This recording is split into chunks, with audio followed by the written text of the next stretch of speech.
Seharusnya umat muslim bisa melihat ini dengan terang dan cerdas.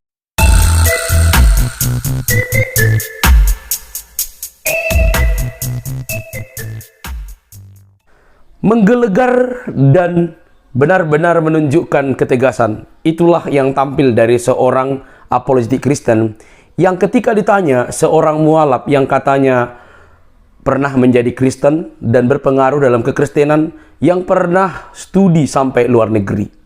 Dia menjadi mualaf dan dia menjadi ustadz saat ini dan suka membahas tentang Alkitab, kekristenan sesuka hatinya dia. Dan ketika ditanya, apa pandanganmu, apa pendapatmu tentang ustadz itu, maka dengan lugas, dengan suara tegas, dia membongkar kenapa dia terus membahas dan kenapa terus dia mengupas perilaku, ceramah, dan juga pembahasan-pembahasan dari ustadz tersebut. Mari kita lihat teman-teman. Seharusnya umat muslim bisa melihat ini dengan terang dan cerdas. Ini dia videonya. Kami pada malam hari ini sengaja mengundang Bapak ingin bertanya kepada Pak Heri tentang itu. Tetapi kami mohon Pak Heri mungkin memperkenalkan diri secara singkat dulu Pak, supaya teman-teman kita ini kenal Pak. Ya, saya Heri dari channel IKIM. Saya juga pelayanan lokal ya, banyak tanggung jawab di sana dan di sini. Itu saja. Baik, Pak Heri Kim sudah menyediakan waktu. Kami tahu Pak Heri Kim sangat sibuk. Jadi ada pernyataan-pernyataan ataupun ungkapan-ungkapan daripada Ustadz Kainama ini dan itu diviralkan kemana-mana yang mengatakan bahwa antara lain mengatakan bahwa Yesus menikah dengan Maria Magdalena, punya anak. Dari sisi Bible, apa betul itu Tuhan Yesus menikah? Baik, dari sisi Bible, Kainama ini termasuk manusia terkutuk, Pak. Kenapa? Berdasarkan bukan kata saya, tapi Galatia 1 ayat 8 dan 9. Cek aja. Sekalipun malaikat atau siapapun juga yang memberitakan Injil yang lain, terkutuklah dia. Dia bukan eksegesis, tapi eisegesis. Dia sudah punya kesimpulan, lalu memperkosa ayat-ayat Alkitab. Contoh, Yesus menikah. Dasarnya apa? Hampir semua polemuter, saya nggak mau bilang polemikus ya, polemuter, yang muter-muter di situ-situ. Ya, 1400 tahun itu yang diurus itu saja. Ya, mereka bertanya, menyerang, dan tidak butuh jawaban. Dan itu manusia-manusia terkutuk, Pak, berdasarkan Galatia 1 ayat 8 dan 9, bukan perkataan saya ya. Karena Injilnya lain. Dan dia manusia munafik. Kenapa? Dia ngomong, visi saya adalah mengatakan kepada umat Katolik, saudara-saudaraku Katolik dan Kristen, bahwa aku cinta Yesus. Wah, saya muak sekali mendengar itu. Aku cinta Yesus, tapi kalau cinta Yesus, orang Kristen kalau cinta Yesus, pasti akan mencintai Muhammad. Omong kosong, tidak mungkin orang yang cinta Yesus tidak mungkin mu'alaf. Tidak mungkin. Karena apa? Beda jauh, Pak. Beda jauh. Betul? Nah, ini penipu kelas berat ini si Kainama ini. Mencintai Yesus pasti mencintai Muhammad. Maaf, saya menghormati beliau, tapi saya tidak bisa mencintai beliau. Dari sunnah-sunnahnya beliau nggak bisa kita ikuti. Masa kita ikutin dari monogami menjadi poligami? Oke? Terus membunuh itu adalah bagian daripada syiar agama misalkan ya, kayak itu. Langsung atau tidak langsung, di sana kan juga pro kontra ya. Jadi ini manusia terkutuk, Pak. Sekali lagi berdasarkan Galatia 1 ayat 8 dan 9. Kemudian mengenai menikah, mereka selalu pegangnya apa? Nggak bisa ketemu di Alkitab yang sudah kanonisasi dengan data dan fakta sejarah. Apa yang mereka pegang? Semuanya apokrifa. Injil Barnabas, Injil Mariam, Injil Filipus, dan lain-lain, dan lain-lain. Semua dipakai.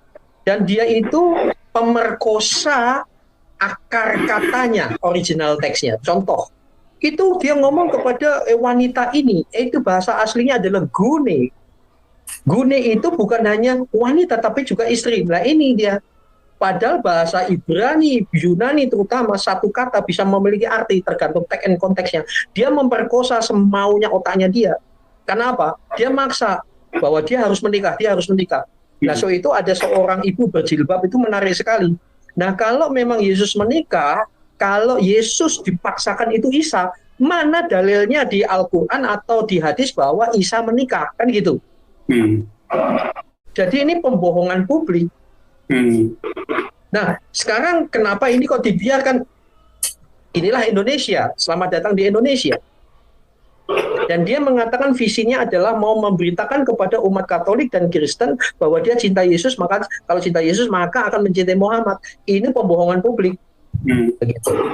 Dan semua tafsirannya dia adalah tafsiran eisegesis namanya, bukan eksegesis. Semua bisa dibantah, Pak. Tapi di sana kok bisa bebas? Inilah Indonesia. Kenapa nggak di-ban? Inilah Indonesia. Gitu loh. Itu masalahnya seperti itu. So itu undang-undang penistaan itu bahkan seorang siapa saya lupa namanya di anggota PBB mengatakan undang-undang penistaan di Indonesia itu hanya untuk menghukum kaum minoritas terjadi. Oke.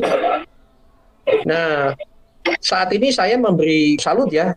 Kalau bisa nanti channel Pil Pahit itu banyak sekali menjawab tuduhan-tuduhannya Kainama. Harusnya Kainama itu malu sekali. Mulai dari kepalsuan ijazahnya dia. Bahkan ada loh waktu lalu kan channel saya juga membantu menyiarkannya. Siapa yang bisa membuktikan ijazahnya dia yang S1 saja 35 juta. Plus apartemen dan lain-lain sampai sekian M. Sampai sekarang nggak ada yang bisa membuktikan. Akhirnya dia ngaku-ngaku memang tidak. Itu sudah pembohongan publik, Pak. Ya. Nah, dalam hal ini sekali lagi inilah Indonesia yang dimana kaum minoritas itu benar-benar mau diberangus.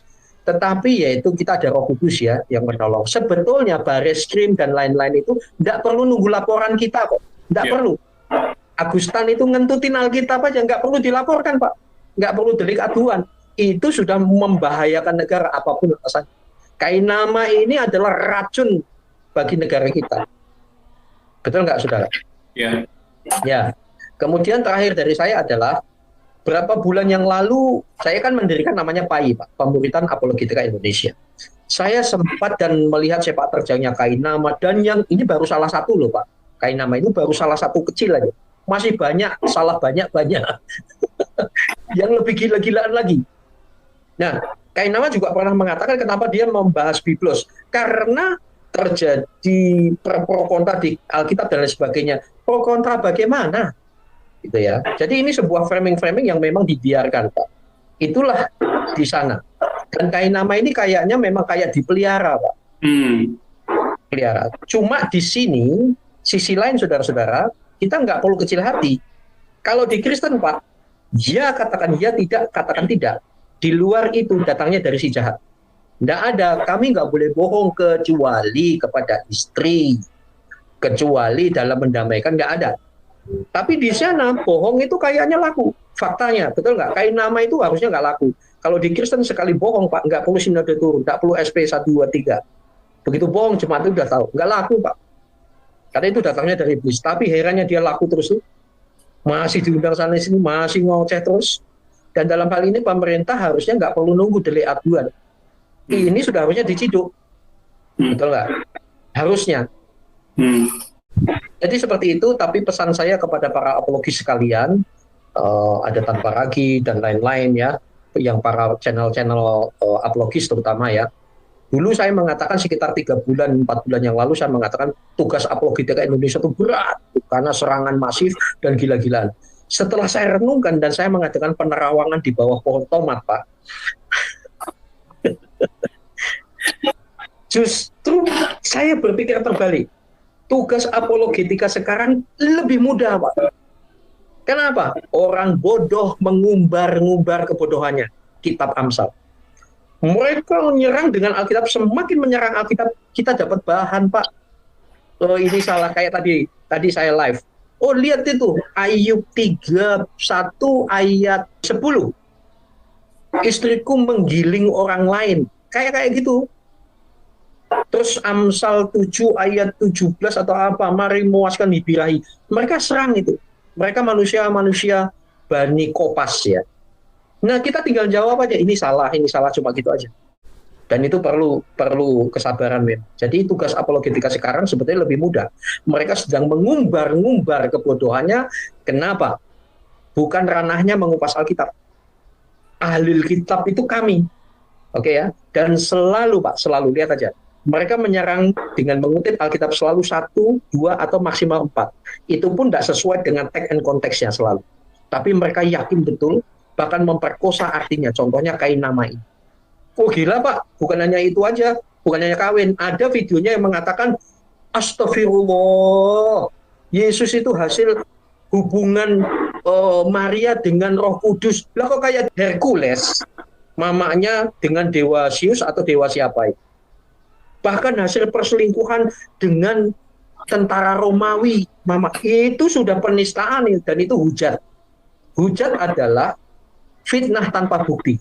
Kesimpulannya adalah hujat adalah fitnah tanpa bukti. Terlalu banyak. Dia tuh sudah masuk harusnya, tanpa harus delik aduan, harusnya. Dari perspektifnya Heri Kim ya, sesudah misalnya ini pernyataan-pernyataan yang penuh kebohongan ini, kira-kira dampaknya kepada iman Kristen itu apa, Pak? Pertama, kalau untuk grassroots itu ya tentu akan membingungkan. Tetapi untuk kita-kita kalangan akademisi apologis itu adalah bahan untuk membuktikan kesalahan itu. Tapi dampaknya ini bahaya sekali, Pak. Karena ini kan main media. Media kan unstoppable, Pak. Ya. Dan itu sangat apalagi didiamkan di Indonesia. Dampaknya sangat merugikan dan tidak fair. Belajar lintas agama itu di Indonesia tidak fair, Pak. Bagi mereka dakwah, tapi ketika kita jawab itu dianggap penistaan dan hujat kayak gitu. Dampaknya merugikan sekali. Oke. Penegak hukum apa, Pak? Harapan Bapak? Ya itu tidak perlu delik aduan mestinya. Dia harusnya ditangkap. Tindak ya. Harus mulutnya harusnya. Oke. Dan sisi lain, kelakuannya dia termasuk yang lain-lain yang sembarangan mengupas-ngupas Alkitab dan mereka masuk kategori Galatia 1 ayat 8 dan 9 yaitu orang-orang terkutuk. Ya, itu sudah kena pasalnya, Pak. Loh kan ada tuh katanya dulu Donditan aja mengatakan pasal berapa itu yang mengatakan tidak boleh mengajak orang lain dan lain sebagainya. Terus saya waktu jadi saksi ahlinya MKC kan tidak boleh menafsir-nafsir begitu. Nah sekarang dia nafsir sembarangan, nggak ada yang turun tuh kayak gitu, Pak. Jadi apa sebagai penutup dari Pak Heri Kim apa Pak closing statementnya Bapak? Beritakanlah Injil baik atau tidak baik waktunya, dan saya berharap orang-orang yang di bidang hukum itu harus melakukan dan mengerjakan keadilannya sesuai dengan hak dan kewajibannya, Pak, yang di bidang hukum. Nah kami para apologis ya terus menjawab itu sampai kapan? Sampai Tuhan panggil.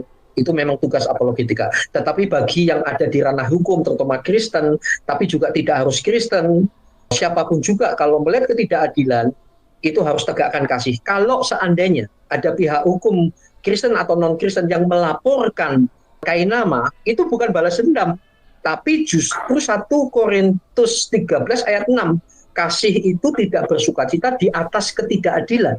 Tapi karena kebenaran ini nggak adil, saya nggak bersukacita, Pak. Ya. Cuma kan bukan ranah saya main hukum. Ranah saya adalah bidang saya, calling saya ya apologetika. Nah bagi yang memiliki ranah hukum, ayo jalankan. Kerjakan sesuai hak dan kewajiban apa yang harus dilakukan. Saya mengkritisi waktu lalu ada lawyer ya yang mau melaporkan salah satu polemikus Islam, dan pada akhirnya dia mengatakan siapa saja mau pihak Islam atau Kristen yang menista atau apa sejenisnya, saya bahasakan ya saudara, maka dia akan proses. Nah sekarang mana tindakanmu? Ya ada videonya, saya juga ada itu. Dan mana ini ketika Agustan ngentutin Alkitab, ketika Kainama menghujat Tuhan kami, hujat adalah fitnah tanpa bukti.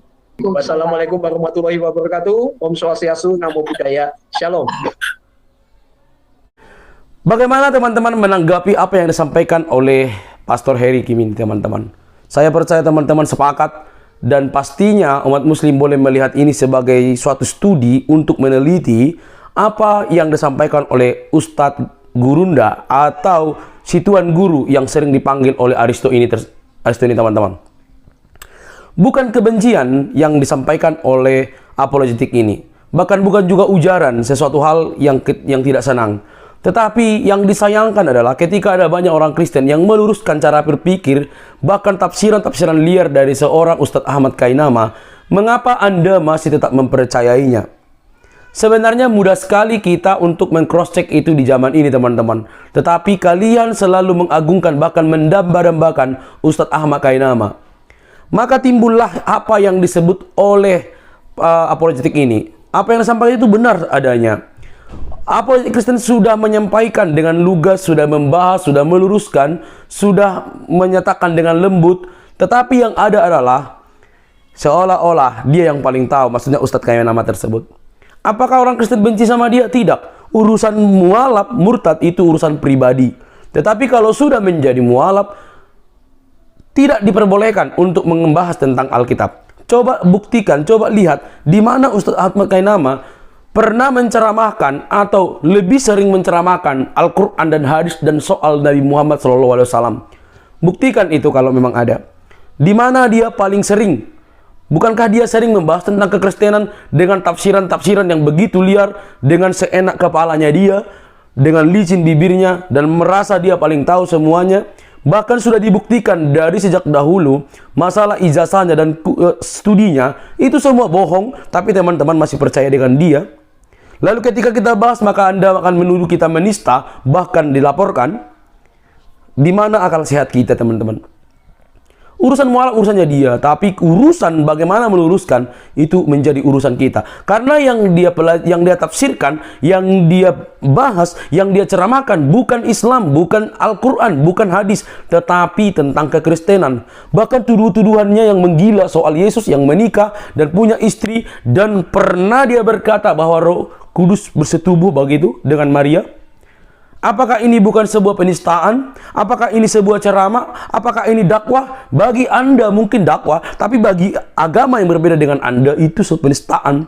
Tetapi toh tetap juga kalian bela-bela.